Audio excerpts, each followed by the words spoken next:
നമസ്കാരം. തിങ്കളാഴ്ച സത്യപ്രതിജ്ഞയും കഴിഞ്ഞ പുതിയ മുഖ്യമന്ത്രി വി.ഡി. സതീശൻ അധികാരത്തിലേക്ക് വരുമ്പോൾ തിരുവനന്തപുരം സ്റ്റാച്യുവിൽ സെക്രട്ടേറിയറ്റ് അതേ മട്ടിൽ ഉണ്ടാകുമോ എന്ന കാര്യത്തിൽ ആശങ്ക പ്രകടിപ്പിക്കുകയാണ് ഉദ്യോഗസ്ഥർ. കേരള സെക്രട്ടേറിയറ്റിൽ സ്ഫോടനാത്മകമായ ചില സംഭവങ്ങൾ അരങ്ങേറുകയാണിപ്പോൾ. കേരളത്തിൽ മുഖ്യമന്ത്രിയെ നിയമിക്കാൻ വിചിത്രവും വിസ്മയവുമായ കാലതാമസമെടുത്ത സാഹചര്യത്തിലാണ് സെക്രട്ടേറിയറ്റ് ഭരണം ചീഫ് സെക്രട്ടറിയുടെയും ചില ഉദ്യോഗസ്ഥരുടെയും പോക്കറ്റിലായി മാറിയത്. ഒരു മന്ത്രിസഭ മാറി അടുത്ത മന്ത്രിസഭ വരുന്നത് വരെയുള്ള സമയത്ത് ഇത്തരം നടപടികൾ സ്വാഭാവികമാണ് എങ്കിലും പുതിയ മന്ത്രിസഭ അധികാരമേറ്റെടുക്കാൻ ഇത്രയും കാലതാമസം ആദ്യമായിട്ടാണ് വരുന്നത്. അടിക്കടി സ്ഥലം മാറ്റം, പഴയ മന്ത്രിമാർ നൽകിയ ഉത്തരവുകൾ ഉദ്യോഗസ്ഥ തലത്തിൽ റദ്ദാക്കുന്നു, പുതിയ മന്ത്രിസഭയ്ക്ക് വേണ്ടപ്പെട്ടവരെ സെക്രട്ടേറിയറ്റിനുള്ളിലേക്ക് സ്ഥലം മാറ്റുന്നു, കഴിഞ്ഞ സർക്കാരിൽ പ്രമാണിമാരായിരുന്നവർ അവർക്ക് ദോഷകരം എന്ന് കാണുന്ന ഫയലുകൾ കൂട്ടത്തോടെ നശിപ്പിക്കുന്നു, സർക്കാർ എടുക്കേണ്ട നയപരമായ തീരുമാനങ്ങൾ ഉദ്യോഗസ്ഥർ സ്വയം എടുക്കുന്നു, സ്വജനപക്ഷപാതവും താൻ പോരുമയും നിറയുകയാണ് അങ്ങനെ കേരള സെക്രട്ടേറിയറ്റിൽ.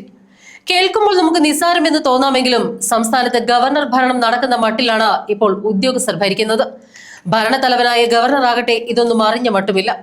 പിണറായി മന്ത്രിസഭയിലെ കിടിലമായിരുന്ന മന്ത്രി കെ.പി. ഗണേഷ് കുമാറിന്റെ ഒരു ഉത്തരവ് ട്രാൻസ്പോർട്ട് കമ്മീഷണർ കീറി കൊട്ടയിലിട്ടത് കഴിഞ്ഞ ദിവസമാണ്. ഓട്ടോറിക്ഷകൾ, ടാക്സികൾ തുടങ്ങിയവ ഫിറ്റ്നസ് ടെസ്റ്റിന് ഹാജരാക്കുമ്പോൾ ക്ഷേമനിധി രസീത് വേണം എന്ന നിർദ്ദേശമാണ് കീറി എറിഞ്ഞത്. ഇതില്ലെങ്കിലും ഫിറ്റ്നസ് നിഷേധിക്കരുത് എന്ന് ട്രാൻസ്പോർട്ട് കമ്മീഷണർ ഉത്തരവിട്ടു. സംസ്ഥാനത്തെ മോട്ടോർ തൊഴിലാളികളെ ഏറെ പ്രയാസപ്പെടുത്തിയിരുന്ന നിർദ്ദേശമാണിത്. നേരത്തെ ഇഷ്ടമുള്ളവർ മാത്രം ക്ഷേമനിധിയിൽ ചേർന്നാൽ മതിയായിരുന്നു. അതിനാൽ തന്നെ കുറെ തൊഴിലാളികൾ ചേർന്നില്ല. പിന്നീട് കെ.പി. ഗണേഷ് കുമാർ ഗതാഗത മന്ത്രിയായ ശേഷം ഈ നിർദ്ദേശം ഏർപ്പെടുത്തി. ക്ഷേമനിധി അടച്ചതിന്റെ രസീത് ഹാജരാക്കിയവർക്ക് മാത്രമേ ഫിറ്റ്നസ് സർട്ടിഫിക്കറ്റ് നൽകാവൂ എന്ന് നിർദ്ദേശിച്ചു. വാഹനം റോഡിൽ ഇറക്കിയ കാലം മുതലുള്ള ക്ഷേമനിധി കുടിശ്ശിക അടയ്ക്കണമെന്നും ആവശ്യപ്പെട്ടിരുന്നു. അസിസ്റ്റന്റ് മോട്ടോർ വെഹിക്കിൾ ഇൻസ്പെക്ടർമാരുടെയും തൊഴിലാളി സംഘടനകളുടെയും നിവേദനങ്ങൾക്കൊടുവിലാണ് ഈ നിർദ്ദേശം മാറ്റി പുതിയ ഉത്തരവിറക്കിയത്. അത് ഉദ്യോഗസ്ഥ തലത്തിലാണ് എന്നതാണ് രസകരം. കേന്ദ്ര മോട്ടോർ വാഹന ചട്ടപ്രകാരം ഫിറ്റ്നസ് സർട്ടിഫിക്കറ്റ് നൽകുന്നതിന് ആവശ്യമായ രേഖകളുടെ പട്ടികയിൽ ക്ഷേമനിധി രസീത് ഉൾപ്പെടുന്നില്ല എന്ന പുതിയ ഉത്തരവിൽ വ്യക്തമാക്കിയിട്ടുണ്ട്. വാഹനത്തിന്റെ മറ്റു രേഖകളെല്ലാം തന്നെ സാധുവാണ് എങ്കിൽ ക്ഷേമനിധി അടച്ചില്ല എന്നതിന്റെ പേരിൽ മാത്രം ഫിറ്റ്നസ് നിഷേധിക്കുന്നത് നിയമവിരുദ്ധമാണ് എന്ന് ട്രാൻസ്പോർട്ട് കമ്മീഷണർ ആർ രാജീവ് പുറപ്പെടുവിച്ച ഉത്തരവിൽ വ്യക്തമാക്കുന്നു. ഇദ്ദേഹത്തിന് നയപരമായ ഉത്തരവുകൾ നൽകാൻ കഴിയുമോ എന്നതാണ് അത്ഭുതം. ഫിറ്റ്നസിന് രസീത് നിർബന്ധമല്ല എങ്കിലും ക്ഷേമനിധിയിൽ തുടരുന്നത് തൊഴിലാളികൾക്ക് ഗുണകരമാണ് എന്ന് അധികൃതർ പറയുന്നു. ക്ഷേമനിധി വഴി ലഭിക്കുന്ന പ്രധാന ആനുകൂല്യങ്ങൾ ഇവയാണ്: വിവാഹത്തിന് തൊഴിലാളിക്കും 2 മക്കൾക്കും 40,000 രൂപ വീതം, മരണാനന്തരം സ്വാഭാവിക മരണത്തിന് 1 ലക്ഷവും അപകട മരണത്തിന് 2 ലക്ഷം രൂപയും, ചികിത്സയ്ക്കായി ചികിത്സാ സഹായമായി 1 ലക്ഷം രൂപ വരെ, അടച്ചതും പെൻഷനും കൂടി 60 വയസ്സ് തികയുമ്പോൾ അടച്ച തുക പലിശ സഹിതം തിരികെ ലഭിക്കും. ഇതിനൊപ്പം പ്രതിമാസ പെൻഷനും ഉണ്ടാകും. സെക്രട്ടേറിയറ്റിൽ ഭരണം മാറിയതോടുകൂടി പല വകുപ്പുകളിലും സ്ഥലം മാറ്റവും തുടങ്ങി. പുതിയ സർക്കാർ ചുമതലയെടുക്കുന്നതിന് മുൻപേ തന്നെ സ്ഥലം മാറ്റം പൂർത്തീകരിക്കാനാണ് നീക്കം.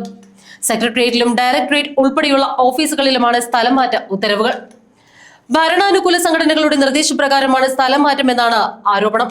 സാമ്പത്തിക സ്ഥിതി വിവരക്കണക്ക് വകുപ്പിലെ 22 പേരെ ഒറ്റയടിക്ക് സ്ഥലം മാറ്റിയതാണ് ഇതിൽ ഒടുവിലത്തേത്. ഡയറക്ടറേറ്റിലും മറ്റ് ഓഫീസുകളിലും ജോലി ചെയ്തിരുന്നവരെ ഭരണ സൗകര്യാർത്ഥം സ്ഥലം മാറ്റുന്നുവെന്നാണ് ഉത്തരവിൽ പറയുന്നത്. സെക്രട്ടേറിയറ്റിൽ സ്ഥലം മാറ്റവും നിയമനവും നടക്കുന്ന എസ്റ്റാബ്ലിഷ്മെന്റ് വിഭാഗത്തിലാണ് സ്ഥലം മാറ്റ ഉത്തരവിറങ്ങിയത്. നിയമവകുപ്പിലും കഴിഞ്ഞ ദിവസം ഉത്തരവിറങ്ങി. ലാൻഡ് റവന്യൂ കമ്മീഷണറേറ്റിൽ അഴിച്ചുപണി ആരംഭിച്ചു. കൃഷി, റവന്യൂ, ആരോഗ്യവകുപ്പ് ഡയറക്ടറേറ്റുകളിലും സ്ഥലം മാറ്റ ഉത്തരവിറങ്ങി.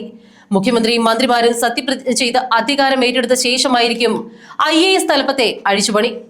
പുതിയ പ്രോട്ടോകോൾ ഓഫീസർ, പൊതുഭരണ വകുപ്പിൽ സ്ഥലമാറ്റം നടത്തുന്ന സർവീസസ് സെക്ഷൻ എന്നിവയിലെ മാറ്റങ്ങൾ മുഖ്യമന്ത്രിയുടെ അഭിപ്രായം പരിഗണിച്ചായിരിക്കും നടത്തുക. ചിലർ സ്ഥലമാറ്റം തടയാൻ കോൺഗ്രസ് സംഘടനയിൽ അംഗത്വം എടുത്തു കഴിഞ്ഞു. ചില കൊടികെട്ടിയ CPM-കാർ കോൺഗ്രസ് സംഘടനയിലേക്ക് ചേക്കേറിയും കഴിഞ്ഞു. ചിലർ കോൺഗ്രസിന്റെ പ്രവർത്തന ഫണ്ടിലേക്ക് സംഭാവന നൽകാമെന്ന് വാഗ്ദാനം നൽകി. എന്നാൽ മറുവശത്ത് ഭരണം ഒഴിയും മുൻപ് തന്നെ സെക്രട്ടേറിയറ്റിലെ മന്ത്രിമാരുടെ ഓഫീസുകളിലെയും വിവിധ സെക്ഷനുകളിലെയും ഫയലുകൾ കൂട്ടത്തോടെ നശിപ്പിക്കുകയായിരുന്നു. സാധാരണ അനാവശ്യമായ കടലാസുകൾ നശിപ്പിക്കുന്ന പതിവുണ്ട് എങ്കിലും കൂട്ടത്തോടെ വൻതോതിലുള്ള നശിപ്പിക്കൽ അസാധാരണമാണ്. എക്സിറ്റ് പോൾ ഫലങ്ങൾ പുറത്തു വന്നതിന് പിന്നാലെ തന്നെ ആരംഭിച്ച ഈ നടപടികൾ വോട്ടെടുപ്പ് ഫലം പുറത്തു വന്നതോടുകൂടി വേഗത്തിലായി. ഓഫീസുകളിൽ നിന്ന് ശേഖരിച്ച് ചീഫ് സെക്രട്ടറിയുടെ മുറിക്ക് സമീപമുള്ള ഷ്രെഡിംഗ് റൂമിലേക്ക് മാറ്റിയ ഫയലുകൾ മെഷീൻ ഉപയോഗിച്ച് തുണ്ടുകളാക്കിയാണ് നീക്കം ചെയ്യുന്നത്.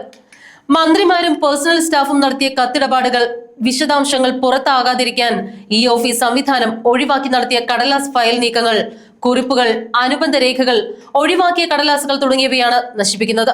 ഒരു സർക്കാർ മാറി അടുത്ത സർക്കാർ അധികാരത്തിൽ എത്തുന്നതുവരെ ഫയലുകൾ സൂക്ഷിക്കുന്നതിനുള്ള ചുമതല വകുപ്പ് സെക്രട്ടറിമാർക്കും ചീഫ് സെക്രട്ടറിക്കുമാണ്.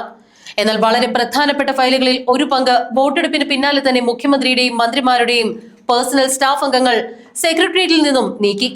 ബാക്കിയുള്ള പ്രധാന ഫയലുകളാണ് ഇപ്പോൾ നശിപ്പിച്ചുകൊണ്ടിരിക്കുന്നത്.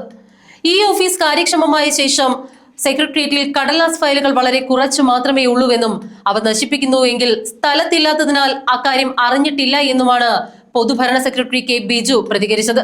വോട്ടെടുപ്പിനും വോട്ടെണ്ണലിനും ഇടയ്ക്കുള്ള കാലയളവിൽ ഈ ഓഫീസ് സോഫ്റ്റ്വെയർ പരിഷ്കരിക്കാൻ തീരുമാനിച്ചുകൊണ്ട് സർക്കാർ ഉത്തരവിറക്കിയിരുന്നു. എന്നാൽ ഇത് ഡിജിറ്റൽ ഫയൽ നശിപ്പിക്കാനുള്ള നീക്കമാണ് എന്നും നിർത്തിവെക്കണമെന്നും ആവശ്യപ്പെട്ടുകൊണ്ട് VD സതീശൻ രംഗത്ത് വന്നതോടുകൂടിയാണ് ഇങ്ങനെ സംഭവിച്ചത്. തിരഞ്ഞെടുപ്പ് കമ്മീഷന് കത്ത് നൽകിയതോടുകൂടി പിൻവാങ്ങുകയായിരുന്നു ഇവർ. ഇതിനിടയിൽ ഇഷ്ടമില്ലാത്തവരെ ചീഫ് സെക്രട്ടറി വീണ്ടും സസ്പെൻഡ് ചെയ്യുന്നു. N പ്രശാന്ത് ആയിരുന്നു ഇതിന്റെ ഒരു ഇര. സസ്പെൻഷൻ ഉത്തരവിറങ്ങിയതിനു പിന്നാലെ തന്നെ വീണ്ടും സമൂഹ മാധ്യമ പോസ്റ്റുമായി N പ്രശാന്ത് രംഗത്ത് വരികയും ചെയ്തു.